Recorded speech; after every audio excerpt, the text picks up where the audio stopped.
আজকে তোমাদের সঙ্গে খুব একটা গুরুত্বপূর্ণ তথ্য আমি আলোচনা করব। তোমরা অনেকেই কম বেশি জানো যে ২০২৭ সালে কিন্তু আমাদের পশ্চিমবাংলার জনগণনা শুরু হতে চলেছে। তো এই জনগণনা যে শুরু হবে, এখানে কি কি গাইডলাইন্স আছে, কি কি রুলস আছে আজকে সেটাই তোমাদের সঙ্গে শেয়ার করব। কিন্তু চাইলে তোমরা নিজেরাই কিন্তু ঘরে বসে নিজেদের জনগণনার ফর্ম কিন্তু ফিল আপ করতে পারবে। আগামীকাল থেকে কিন্তু বন্ধুরা শুরু হয়ে যাচ্ছে অনলাইনে জনগণনার ফর্ম ফিল আপ, যেটা তো এই অনলাইন ফর্ম ফিল আপ কিন্তু চলবে মানে কাল থেকে ১লা আগস্ট থেকে ১৫ই আগস্ট পর্যন্ত, এবং ১৬ই আগস্ট থেকে ১৪ই সেপ্টেম্বর পর্যন্ত কিন্তু চলবে। বাড়ি বাড়ি গিয়ে ভেরিফিকেশন, মানে সরকারি লোক বাড়ি বাড়ি আসবে, আপনাদের ফর্ম দিয়ে যাবে এবং কয়েকটি সহজ প্রশ্নের উত্তর আপনাদেরকে দিতে হবে। আর অনলাইনে যে ফিল আপ করতে হবে তার ওয়েবসাইট আমি দিয়ে দিচ্ছি। ওয়েবসাইট কিন্তু আজকে খুলবে না, ওয়েবসাইট খুলবে কাল থেকে।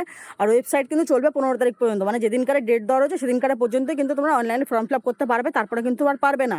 এই যে অনলাইনে তোমরা ফর্ম ফিল আপ করবে, তারপরে কিন্তু একটা থেকে কিন্তু তোমরা একটা SEID নাম্বার পেয়ে যাবে। যেরকমটা হয়েছিল যে অন্নপূর্ণা যোজনার জন্য তোমরা ফর্ম ফিল আপ করার পরে সাবমিট হওয়ার পর নাম্বার পেয়েছো, সেরকম এখানেও একটা ১২ সংখ্যার SE নাম্বার পেয়ে যাবে। এই নাম্বারটা তোমাদেরকে সংগ্রহ করে রাখতে হবে।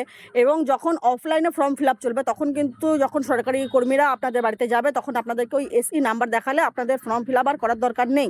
SE নাম্বার কিন্তু তোমরা সবাই সংরক্ষণ করে রাখবে। আর যারা যারা অনলাইনে পারবে না তাদেরকে কোনো রকম চিন্তা করতে হবে না, কারণ কি ১৬ তারিখ থেকে কিন্তু প্রত্যেকটা বাড়ি বাড়িতে সরকারের লোক পৌঁছে যাবে ২০২৭-এর জনগণনা কমপ্লিট করার জন্য। তো এই জনগণনাটা কিন্তু আমাদের জন্য খুবই জরুরি, এবং আপনারা সবাই চেষ্টা করবেন সঠিক তথ্য দেওয়ার। এবং খুব সিম্পলি কয়েকটা প্রশ্ন থাকবে, যে প্রশ্ন নিয়ে আমি এর আগেও ভিডিও করে দিয়েছি।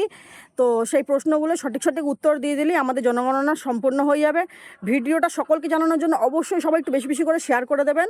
আর এরকম ইন্টারেস্টিং ধরনের নতুন নতুন খবর জানার জন্য অবশ্যই আমাকে ফলো করে আমার পাশে থাকবেন।